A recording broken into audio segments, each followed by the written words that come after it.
So here we are.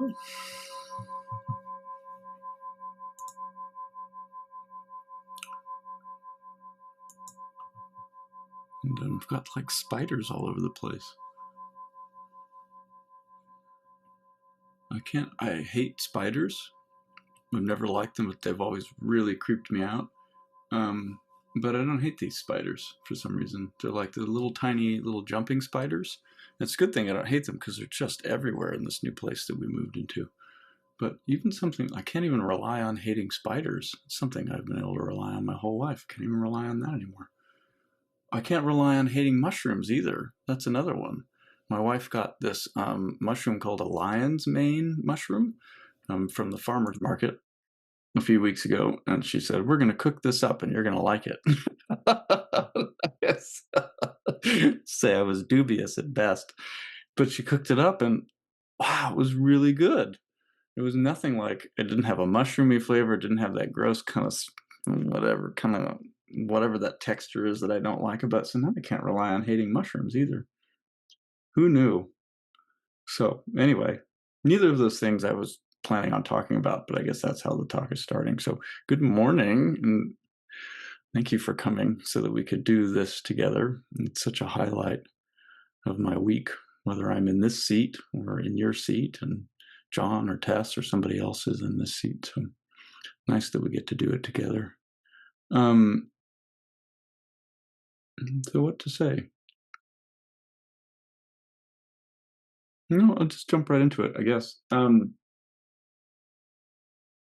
So after last week's talk with the PowerPoint, which felt very orderly, and I felt kind of constricted. It was fun to do, but I also felt constricted by the structure of it. I thought, well, it'll be interesting to see what will the Tao offer me this week. What are we talking about this week? And I got sick on Sunday. Started to get sick on Sunday, which was the day my parents are supposed to fly in and visit us for 2 weeks. And as I was sitting there feeling sick, and it was kind of like my mind, I wasn't fully sick yet, but like my mind was starting to feel kind of like wet tissue paper. You try to do anything with it, it just sort of falls apart. You know, you can't poke at it, you poke a hole through it, you try to mold it into it, it falls apart.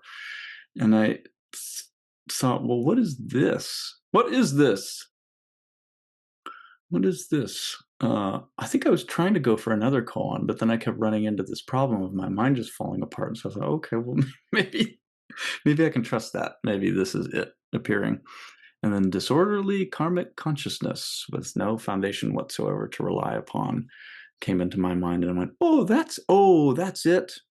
That's good. That's the thing that embraces the situation as it is, rather than tries to change it or do something clever with it or improve it or whatever it is.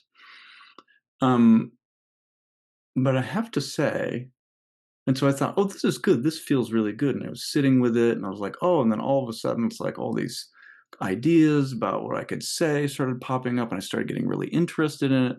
But there is a phenomenon with koans and images and themes and archetypal things like that people who have run things like this might know about. And actually, if you've done koan practice for a bit, you might know about it too, where you've got to be aware of what sort of archetypes you summon, because they will bring with them some sort of power and movement and material and things like that. And so once I had picked the koan, or the koan had arrived, then the next thing that happened was, I have a little list here because it's almost too good.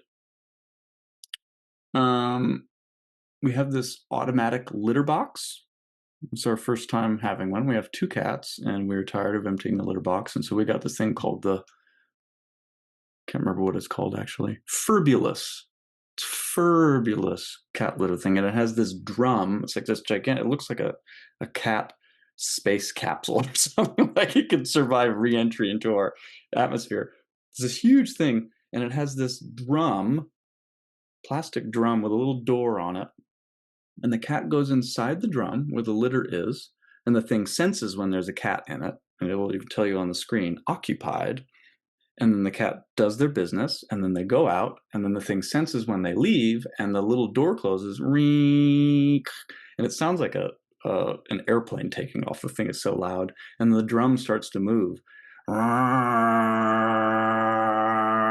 I don't know what goes on in there, but somehow the clumped litter and the poop and stuff gets separated from the regular litter. And then when it opens, the little door opens back up. It's all clean inside. It's amazing. But shortly after I took up this koan, I went into the bathroom, and the thing was about to do its thing, and it was rolling up. There was cat shit smeared all over the drum. Like, how did that even? I don't know how it got from inside the drum to outside the drum. I just went, oh God. And I unplugged it. And I sort of wiped it down. And so that was the first thing that went awry. Disorderly karmic consciousness. And so this is one of the beautiful and powerful things about koans, is that they're not just metaphors. They are active in your life. And so the disorderly karmic consciousness is not limited to just my own personal mind and thoughts, which sort of questions the permeability of, well, where does my mind begin? And it's everywhere, right? So that's the first thing. Second thing is, my mom got COVID. So she started getting sick, and oh no, we tested her, and then she's got COVID. And she's like 75 or something like that. And she's in pretty good health, but man, it knocked her down. So, okay, now my parents are visiting, and my mom's got COVID. And, oh, this is the other thing. Then, all of a sudden, the neighboring apartment complex started doing renovations. So while my mom is sick in bed all day long, about 10 feet away from her bedroom window and 10 feet from this office, people are running circular saws on and off all day long. So I'm in here like headphones on, trying, having a therapy session, going, yes, yes. And how does that make you feel? And by now I've cleaned up I call it the HAL 9000, the litter box thing, because it's like, seems pretty smart. But well, the next thing is, the plan was my parents were going to be here for a week, and then my wife and son were going to go visit her parents in Washington State.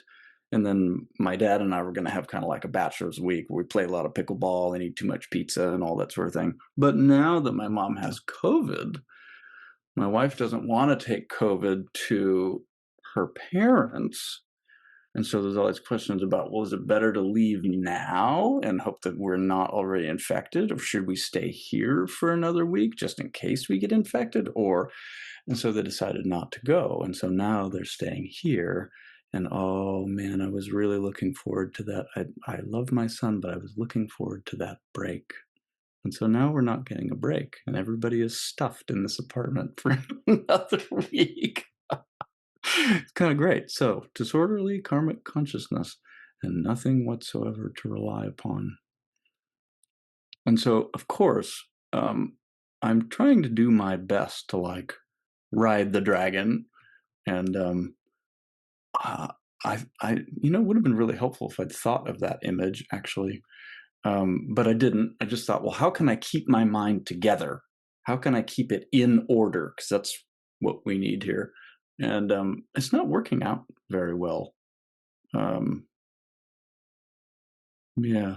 Oh, and then the other thing was I had sort of like a little email misunderstanding with a friend that was causing some emotional disturbance. So all this stuff is happening. And I'm trying to keep my mind together and trying to take care of my mother and anticipate what everybody needs and all these sorts of things. And it's impossible. Let me tell you, it is impossible. So that's actually the way out, is that there's no foundation to rely upon. And it's the funny paradoxical thing in Zen about the scary thing, the thing that seems dangerous, the thing that is saying, oh, I can't possibly do that or have that or feel that or think that, is oftentimes actually the the long, bright yellow slide down to the bottom into the splash pool. And so the no foundation to rely upon. And it's kind of great. My dad is a Zen person and had been doing Zen for longer than me, and so he gets it, and he's kind of watching from the sidelines and I'm trying to make all these plans to hold everything together, and he's kind of working on me the other way, going, we don't have to make plans about that, or you can just take a break, or we can take care of ourselves, but it's so interesting how strong that pull in the mind is to do whatever it is that I think I need to be doing. In my case, taking care of everybody, making sure everybody's got everything that they need, and so now the last thing on the list is that I'm completely burnt out. Like, I feel that very special feeling. There's a very specific feeling I get inside myself. That I don't know what name you could put to it. Compassion fatigue is one of those words. Burnout, caregiver burnout, whatever it is. Like, I just noticed, wow, I'm completely depleted. I don't have the emotional capacity. My brain, like I was trying to figure out, my parents last night, trying to be helpful, said, "Oh, if you want to get takeout tonight, we'll pay for it." Because I've been cooking for them, because I enjoy cooking for them. And they said, "We'll pay for takeout for dinner tonight." And I said, "Okay." And then, like, trying to figure out how to order takeout was like this incredibly complex astrophysics problem that I was having a really hard time doing. So amazing. And even in that, there is, in this depletion and burnout and compassion fatigue, whatever you call it, like, that is the compassion of the way. That's the compassion of the koan coming and saying, like, Jesse clearly doesn't get it. You don't have to be doing all this stuff. So we will render you incapable of doing these things, and then maybe you'll get it. Maybe that's putting a bit too much of a foundation underneath it, but there is a way in which it is only for my benefit. Yeah. That thing about the universe is always moving toward awakening. So, and here I am having a great time. Who knew? So here's a little list of just thinking about, well, what one of the big problems is, or the apparent problem is, that I'm always looking for a foundation to rely on. And so, what are some of the ways that the mind tries to find a foundation in a world of disorderly karmic consciousness? It doesn't really have foundation. And so, one of them is, I'm not so sure about these labels. I just came up with them about 5 minutes ago, so maybe they're better words. But bargaining, sort of take that from the Kubler-Ross stages of dying thing. We should have tested mom sooner.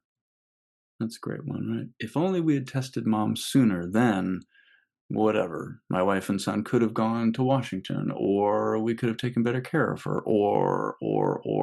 So there's this way in which the mind does the Monday morning quarterback thing. He goes, "Oh man, if only so-and-so," I don't know anything about football, "if only so-and-so had thrown that football in a better way and gotten it through the hoop," or whatever people in football do, "then things would have been better." And you can notice how your mind does it. Regret is part of that too, or it's in some way related to the bargaining, the going back, the correcting the past. Oh Lordy. Blaming. This is always a good one. So if going off the "we should have tested mom sooner," then if we're in the world of blaming, whose responsibility was that? Should I have thought of that? Should my wife have thought of that? Should my mom have thought of that? Should my dad, should my 5-year-old son have thought of that? Whose responsibility was it? Whose screw up was it that led to this situation being the way that it is?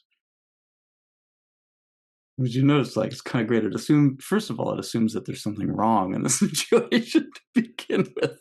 There's got to be a problem before you blame somebody.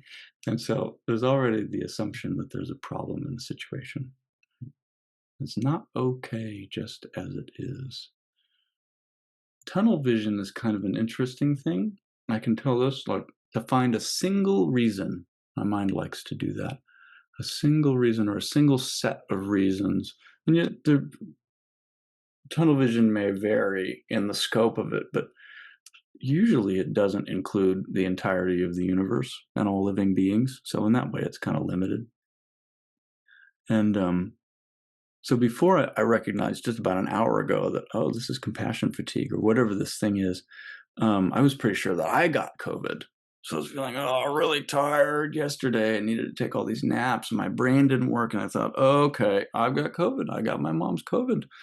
And yesterday I almost tested myself 3 or 4 times, but I thought, no, wait until today because you want to make sure that the symptoms are there and so you don't get a false negative. And I tested myself this morning and it was negative. So we dropped the COVID hypothesis.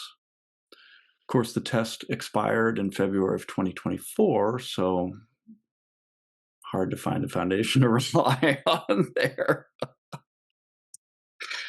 But anyway, Yusuf, it's like so, what's the word?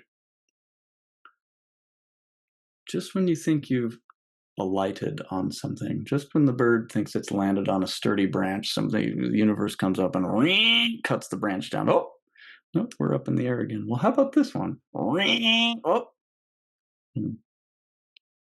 And up until this last week, I feel like I said things in my mind had been really stable. I had this nice daily routine. It was going really well. My mind was pretty predictable.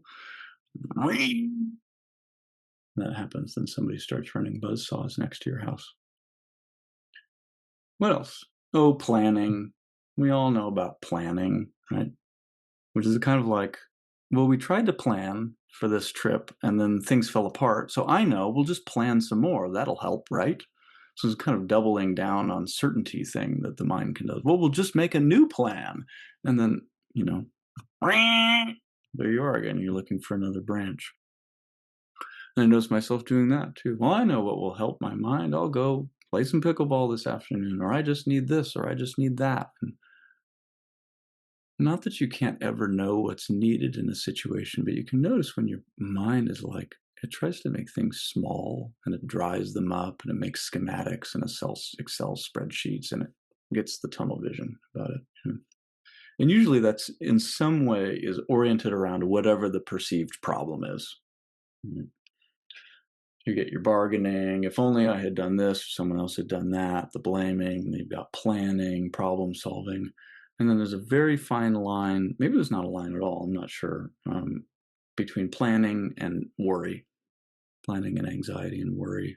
I like to think of them kind of on a spectrum. Like planning can be helpful, but the kind of planning that I often do, not so helpful. And I noticed this in the, what I call the bed bug effect. If you've ever been in like I used to work at a mental health facility, like a community mental health facility. So every once in a while we'd have a bed bug scare. And so at some point we'd have a staff meeting, everybody would get together. We had like 11 beds or something like that. And someone would say, okay, so we found bed bugs on one of the beds.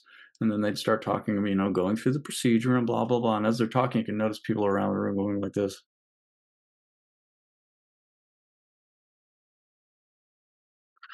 You start to take on whatever it is, whatever might be going on, the anxiety, the worry. My mom has COVID. Wait, I feel kind of sick too. Well, what if, like that. And then defeat, which is kind of where I am now. I don't feel very defeated, but which is oftentimes a promising sign if you can recognize it for what it is. I think that's one of the important things to just go, oh, I'm completely depleted right now. Or I'm whatever. I'm overwhelmed. I'm lonely. I'm scared. I'm so angry that I cannot think rationally, whatever it is, to acknowledge the state of being that we find ourselves in. Because I don't know. I was about to say only then can some sort of healing take place, but that's not true. It can take place anyway, but at least we're not fighting against what resources the universe might be offering us. Yeah. And for me, I might have a fighting chance. I might just keep an eye on that part of my mind that still wants to take care of everybody, even though I know I need some care right now. And actually, everybody's fine. And they've been telling me that for days. All of that. So there's some hope to be able to shift the ship in a slightly different direction. So what else? What else? Oh, this is a fun thing. This is just kind of a collection of fun things I noticed about disorganization in the mind. I wondered, I'd heard the term AI hallucinations before, artificial intelligence hallucinations, but I hadn't ever really known what they were. And so I looked it up, and this is what I found. And you may already know this stuff, but this is just, I'll just read it to you. AI hallucinations refer to situations where AI models generate outputs that are factually incorrect, nonsensical, or detached from reality. So we're talking about a mind, essentially, right? A human-designed mind. These inaccuracies can range from simple errors to more significant misrepresentations of information, or even the invention of entirely fictional scenarios. Here are some examples. Factual inaccuracies. A model might state that the first moon landing happened in 1968 when it was actually in 1969. It could also misidentify the capital of a country or incorrectly cite scientific studies. I mean, this is the big thing right now. Like, well, tell me, what's the safest way to do XYZ? And ChatGPT will tell you. Well, I don't know if ChatGPT thinks that the moon landing actually happened in 1968. I'm not sure if I can trust it. A model might provide contradictory statements within the same output, such as stating a person is both a teenager and 67 years old. Interesting. Fabricated information. A model might generate completely made up details or events, like inventing fictional legal precedents or claiming a company's stock price had a significant rise when it did not. And finally, the misinterpretation of prompts. An AI might misinterpret a user's query and provide an answer that is technically correct, but completely irrelevant to the question asked. Sounds like a pretty good description of my interaction with other people on a daily basis. Jesus. And then, of course, the great joke about this is that the summary that I just read you was generated by AI. So, no foundation to rely upon. There we go again. And so, just noticing like how often my mind trying to impose order on the universe is such a hallucination. You know, it swaps facts. It what's the word? I can't come up with a word, but the word I'm thinking of is renovates the past to make it either look brighter or darker or more in my favor or against my favor, whatever it is. It misconstrues what other people said.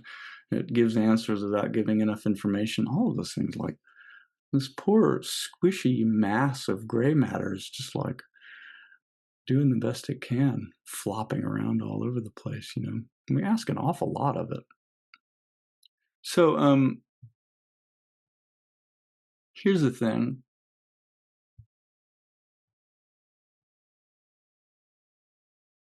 So a couple of examples that came up for me about I don't know about extreme, but more extreme than my daily disordered consciousness. This was several months ago, and I was living in Hawaii, and I was sick for a long time. I was having a lot of lung issues with the volcano stuff, and so I was stuck at home, and I didn't interact with a whole lot of people. And Kai Pfluger, who does, I'm not exactly what she does, but she does a lot for PZI, whatever it is that's related to websites and stuff. I can remember who does what. She sent me an email and said, oh, this web guy that I consult with found out that a bunch of the PZI like branch sites have incorrect IP numbers. And so they're going to start running into errors and get shut down. And so this guy is offering to correct the IP numbers so that doesn't happen. I have an older site. It's like, I don't know, 10 years old that I don't even hardly use anymore, but it's still up there from my group in Texas. And she said, do you want him, if you give me your login information, he can go in and fix the IP address so that doesn't happen to your website. I don't remember the exact course of events, but I got really paranoid And the thing that my mind latched onto was, this is someone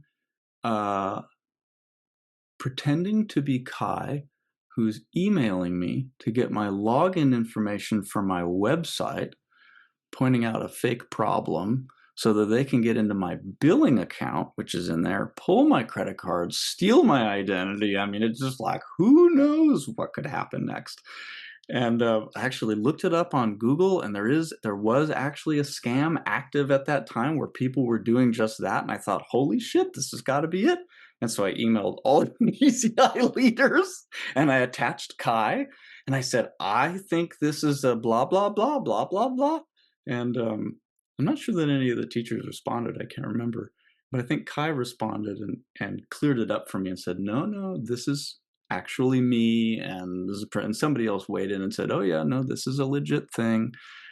And I went, oh my gosh, I'm so embarrassed, blah blah. And let me think about the IP address thing. I'm really sick right now. That's more than, I don't even know what my login is, so let me think about it. Even after that, some part of my mind kept hammering at that. It kept thinking, well, wait a minute, but this could just be the person who's trying to steal my identity. They've got Kai's email address, and so they got my email, and so now they're emailing back to the team. It's like, oh my God. I don't remember how long that lasted, but it was a couple of days.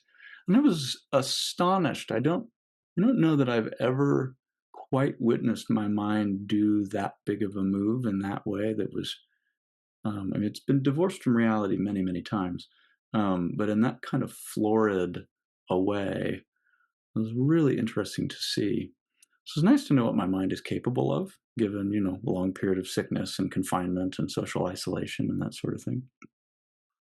So nice to know. You never know what your mind might be up to. You never know what it's capable of, which is quite scary. There's that too. I don't know what it might be up to. But also, it's good to have friends. It's good to have the practice that we have. It's good to have community. It's good to be able to go out and touch grass. It's good to have. It's good to have. It's good to have. So I see you, Mara. I see you trying to get your hooks in me. And I'll give you one last situation here, which is a different kind of disorderly karmic consciousness. The setup is, I was playing pickleball, which is a setup for a lot of things lately. I'm one of those guys who just talks about sports all the time. But the sport is pickleball, which is kind of ridiculous. Anyway, this is a situation we find ourselves in. So I was playing pickleball, and I was having a pretty good day. I was playing pretty well. And then I was playing with this guy, we'll call him Bob, and our opponents kept hitting balls that were going to go out, or he thought they were going to go out. And I just jump up and try to hit him anyway, because I don't know, I'm like a dog with a frisbee when people hit a pickleball at me. And he got frustrated with me. He said, oh, that one was going to go like 6 feet out. I could tell he was frustrated. And I said, oh, okay, well, call it for me, because I can't always tell, and I'll just hit everything. He goes, okay. And then I did it again. He said, you did it again. I said, oh, sorry, doing the best I can. And then something else happened, and then he started telling me how to play, which is something that really gets my goat. If I haven't asked you, and we don't already have a relationship, don't tell me how to play. Even if I suck, just let me suck. And so I said, Bob, if you keep telling me how to play, this is not going to work. Like, I know for a fact if he keeps telling me how to play, I'll just play worse and worse. I don't know if it's because of just to spite him or what. And so he was grumpy and he said, well, you keep making the same mistake. And I said, I know, everybody makes mistakes. And he goes, but you made it twice in a row. I know, Bob. We all make mistakes. We're all doing the best we can, right? So that situation more or less wrapped itself up, and we continued the game, and we went on with our day. Or I went on with my day. But I wanted to do, I know I promised last time that I would not do another PowerPoint, but I really feel like this warrants a short PowerPoint, because it's really the best way to show you what happened. It should be relatively brief. That's what I always say, isn't it? So, Disorderly Karmic Consciousness by Jesse Cardin. So here, and you can tell, like, see if you see your own mind in here. You probably don't because you're not as sick as I am, but you might. You never know. So first, we have our conflict. It's such a small thing, really. Just a little argument on the pickleball court. Oh, our first opinion. How dare he criticize me? Oh, a defensive justification. I can't believe he said that. I've been playing great today. And then I even admit when I'm wrong. I'm a real paragon of virtue, right? I did just admit to somebody else. I'm like a dog on a frisbee. Oh, oh no. There's some self-doubt appearing. Why was I hitting those out balls? Is it because I'm not very good? Well, now I'm projecting onto him. What does he think of me? He must think I'm a real idiot. I don't want that to happen. Oh. And if he thinks I'm an idiot, will he tell other people? Because there are other people that play at this park whose opinions are important to me. But hold on. Let's go back to the original opinion. This conflict is in confirmation of something I was pretty sure about him anyway a couple weeks ago. So this is great. 100% grass-fed asshole. He can't manage his emotions, obviously, because he got so frustrated with me. So now we're going down now we got too close to starting to tear me down. Now we got to go back and tear him down. And I'm much more patient than he is. And I'm kind and generous. And I handled that situation so well. Oh, but I could have stood up for myself better. That is a thing. Like, there's so many cooler things that I could have said to him. Like, hey, fuck off, Bob. That was like the first one. That's really what I wanted to say. Could have just been totally assertive. Or I could have been clever. Well, I guess you've never made the same mistake twice, have you, Bob? Hmm. Or this is my favorite one. Okay, I'll stop hitting out balls if you start getting your shots over the net. That still makes me chuckle. It's the first time I've gotten to say it out loud. But man, that would have been really clever. Also, the other part is a couple games before the game that we played together, I played against him and we whooped their butts, and he wasn't playing very well. So I was like, come on, Bob. What do we have next year? Oh, yeah. So the tendrils of doubt keep working. See, like there's a seesaw thing with here, like he's wrong, I'm wrong, he's wrong, I'm wrong. And I tried to do this in a way that, like, it did not proceed in a linear fashion, right? It's like da da da da, and I'm going about my day washing dishes, and these are just appearing like this and connecting, like metastasizing off into each other. So I was hitting out balls. Yep. This is too shameful. I should probably just stop playing at these courts. Actually, I might as well just stop playing altogether because I suck. There's not much you can do once my playing has gotten this bad. And then back to, I wonder how many other people know he's an asshole. I'm sure our opponents agreed with me. They saw how ridiculous he was being. Actually, he should stop playing here. Oh, this was a weird one. What if he had gotten so angry he beat me up? I saw that and I went, what? Like, okay. That would have been scary, but also, at least everyone else would have seen what an evil person he is. So there's an upside to getting beaten up. At least I still have Zen, even if I don't have pickleball and I have to leave the pickleball courts in shame. At least my family still loves me, right? But actually, I don't know. How do I know that my family loves me? It's so great. Like, I mean, I don't know if anybody else's mind does this, but my mind pulls out all the stops, especially when it's sick.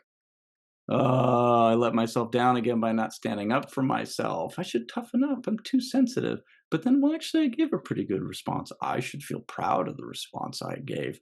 Well, maybe he was just having a bad day. Maybe he's not an asshole. But I wonder if this happens to him a lot. I wonder if he treats his wife like this. Does he have a wife? Maybe he's divorced. Maybe he's gay. I wonder what he thinks about it now. Will he apologize the next time I see him? Will he snub me? Will he get mad at me? I wonder if we end up playing together again. Should I try to make sure that that doesn't happen? What will I say next time I see him? Should I say something clever, something kind? Should I ignore him? Either way, I should definitely play it cool. I do not feel good. Yeah. Notice, like, oh man, this like the depletion. I feel sick. I don't feel good. But at least I have cookies. And it's not just a funny thing I put in there. That's actually my mind went, at least I can still, it like conjured up an image of a piece of cake and some cookies. And it said, even if all of these things go horribly, at least I can still enjoy the taste of cookies. I deserve to eat a lot of cookies. And then you can imagine what happened next. Cookies. Yeah. Same place it always goes. And then, oh, I probably shouldn't be eating so many cookies. Maybe I should see a shrink about this. But that's a separate PowerPoint. So I hope that was illustrative. It seemed only right to show the absolute chaos that goes on in there. There's some kind of connections between the little worlds that form, but man, they are just disorderly. So what else? I think it's time to sit, maybe. Bring some order back into this Sunday program. Here we go.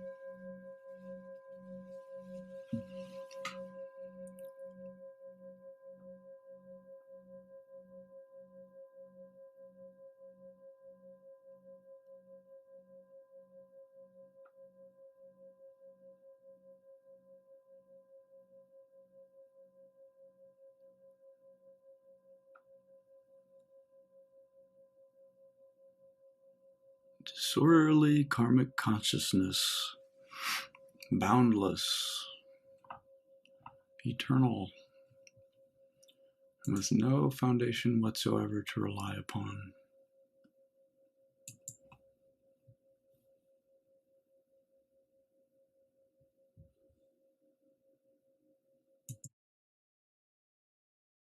No foundation.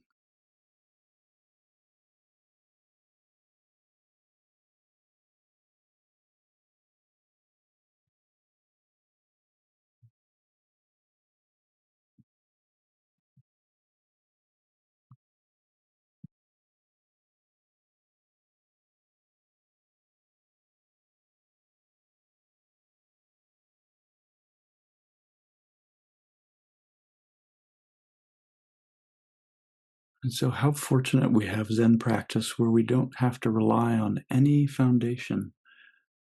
We can practice that in meditation. Whatever confronts you, don't believe it. When something appears, just shine your light on it.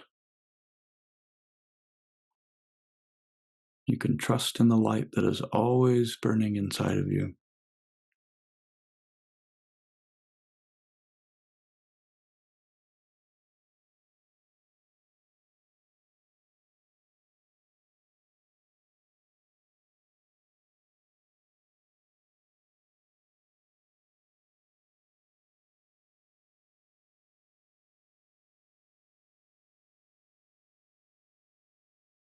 And you start to notice how many castles in the mind are built on provisional truths.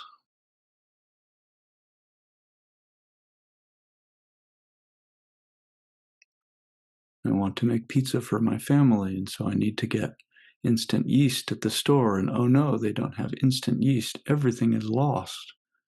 Well, or you'll go to a different store where you'll make something different, or you'll order takeout, or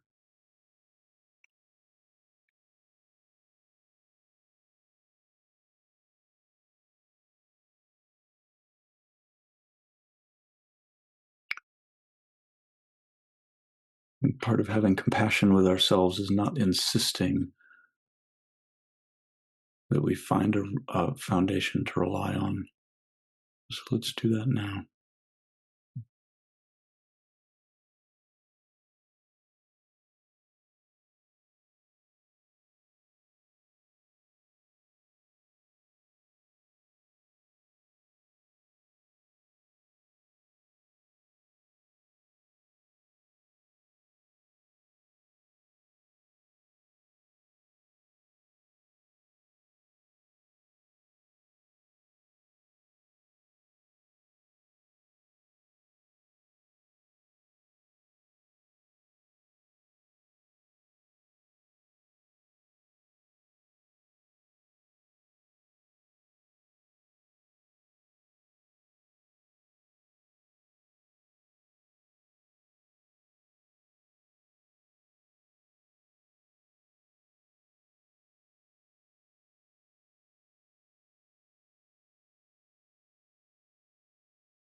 What is it?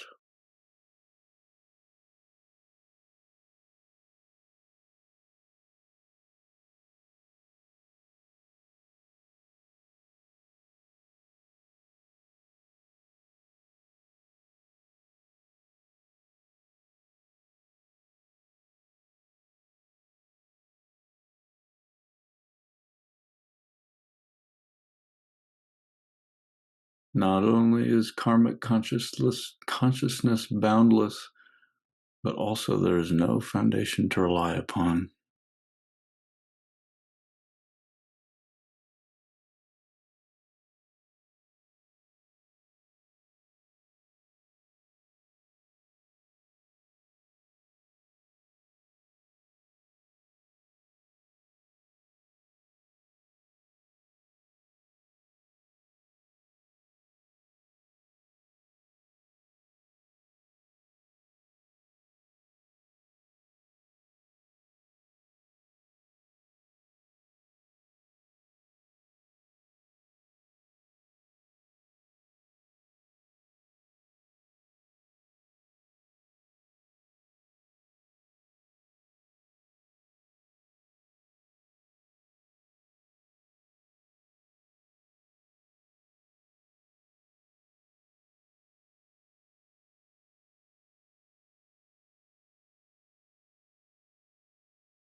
This is by Leslie Dower. It's called Falling. You're pressing your fingers against the sky, asking Jesus if he sees how close those trees are. You don't believe in Jesus. A stewardess takes everything sharp that could hurt you: plastic cups, prayer beads. All of her omelets are gone. You're watching your window like television, a show about the suburbs, those stubborn lives. Whole families relax and look lovely at home. You're folding your hands around the armrests, feeling the vague sadness of the stewardess's voice. There are no clouds today above the box woods. You could live in a world so solidly blue. You could live in a world so solidly blue.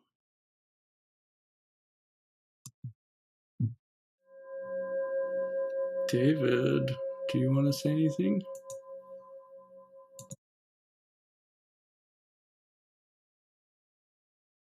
Yeah. As I've been sitting with this, I've been asking myself, what do I rely on? And what does relying on something even mean? And I keep hearing Bodhidharma's formulation of what Zen practice is, right? No reliance on scripture or tradition directly pointing to our essential nature. And this morning I had a plan to put together something that I got a metal box to hold birdseed that we keep out on the deck, because I've been keeping the birdseed in a sort of plastic box that the squirrels have eaten through. And then I covered the hole that they ate through with a piece of wood, and they ate through that. So I thought, I need a metal box. And it came on Friday, and I opened it up and pulled out the instructions that have, how many screws and nuts and pieces and how they put it together. And this morning I'm going to put it together before this. And I couldn't find the instruction sheet.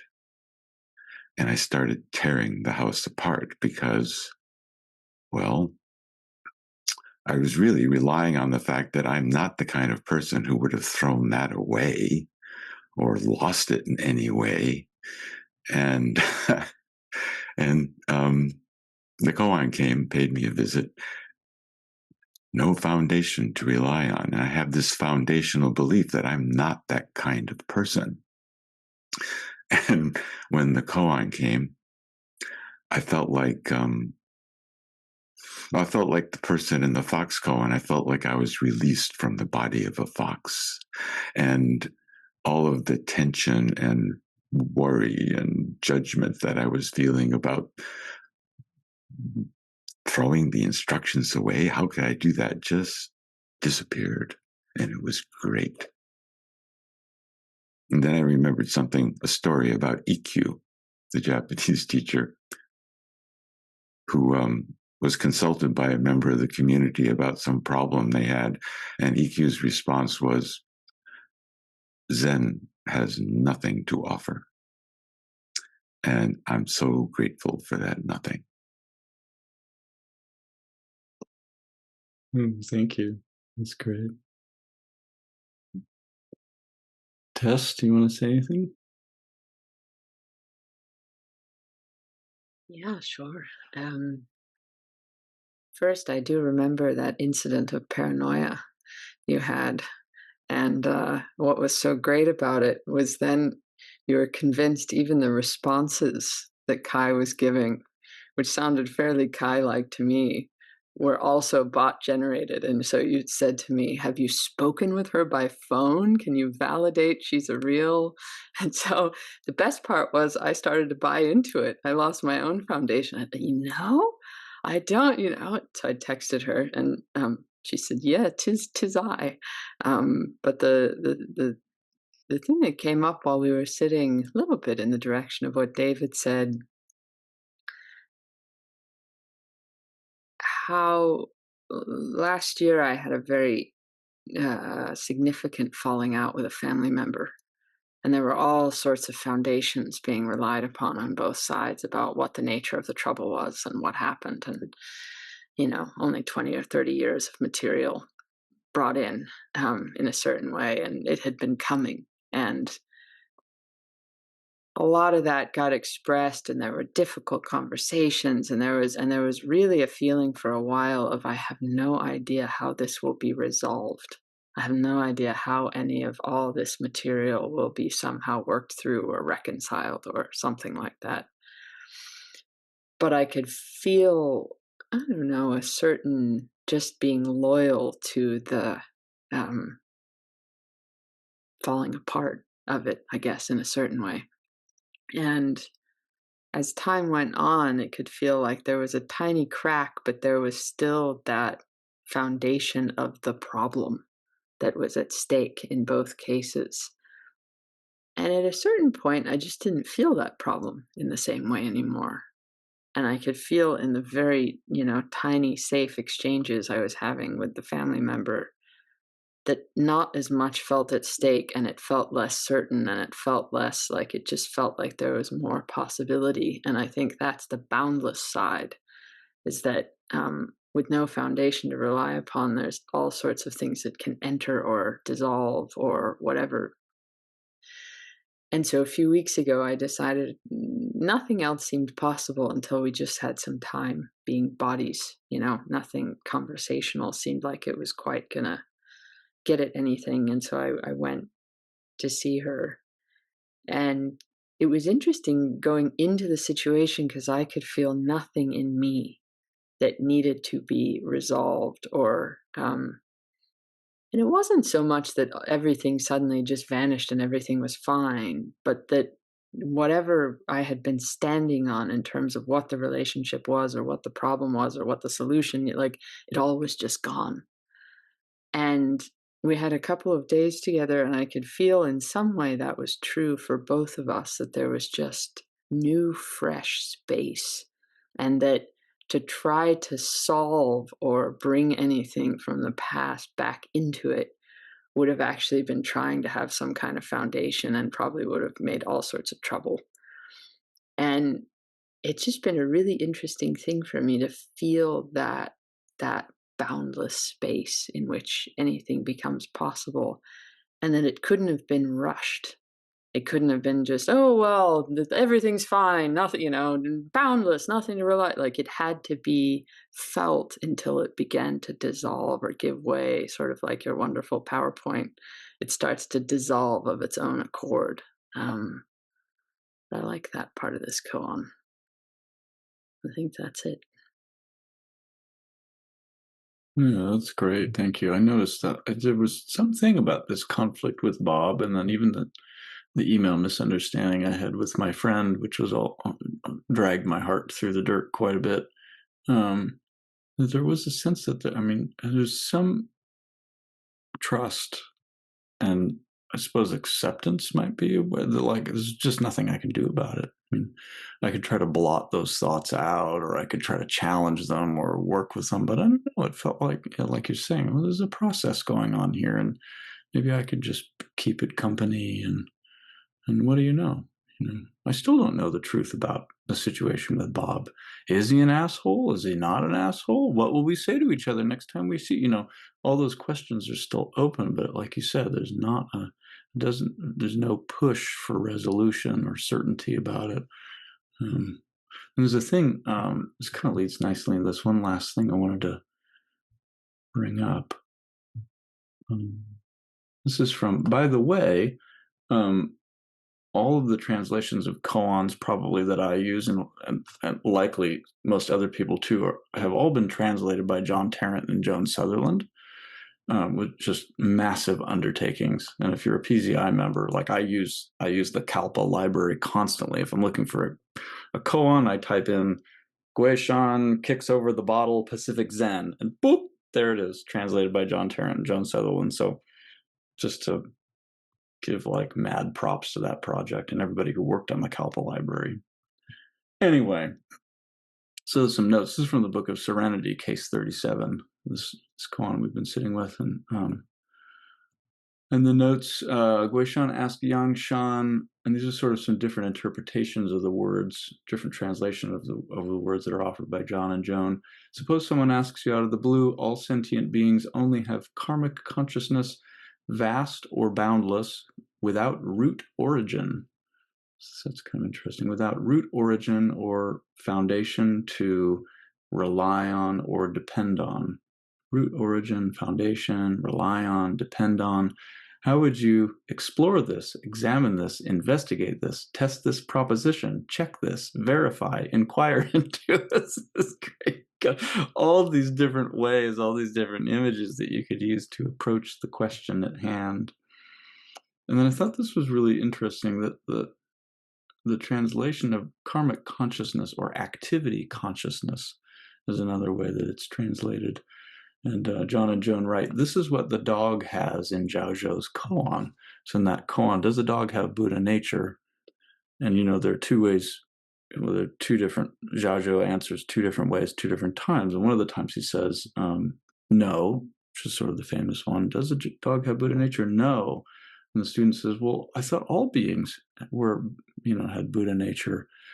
Why doesn't the dog have any? And Zhaozhou says, because he still has activity consciousness or impulsive consciousness, or one of the translations is because he is beginning to awaken in a world of ignorance. That's kind of nice.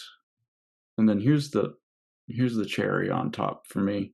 This is from D.T. Suzuki, which John and Joan also included in the notes. Activity consciousness in the sense that through the agency of ignorance, an unenlightened mind begins to be disturbed or awakened. Through the agency of ignorance, which is kind of nice. It's dissolving the foundations that we rely upon. The only way we get free is to have our foundations dissolved, or some of us need them jackhammered. If you're like me, you're like resisting them at all costs, and you need jackhammers and C4, and they need to blow it out, scoop it out with an excavator. But some of you might learn faster than me.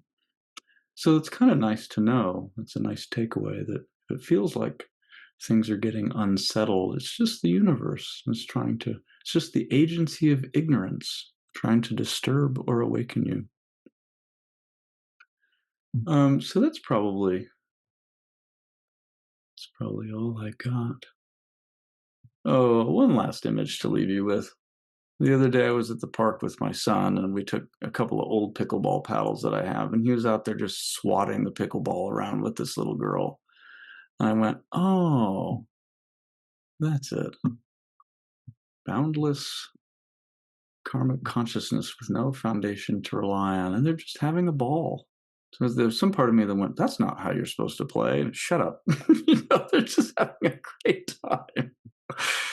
So from the mouths of babes, from the pickleball paddles of babes,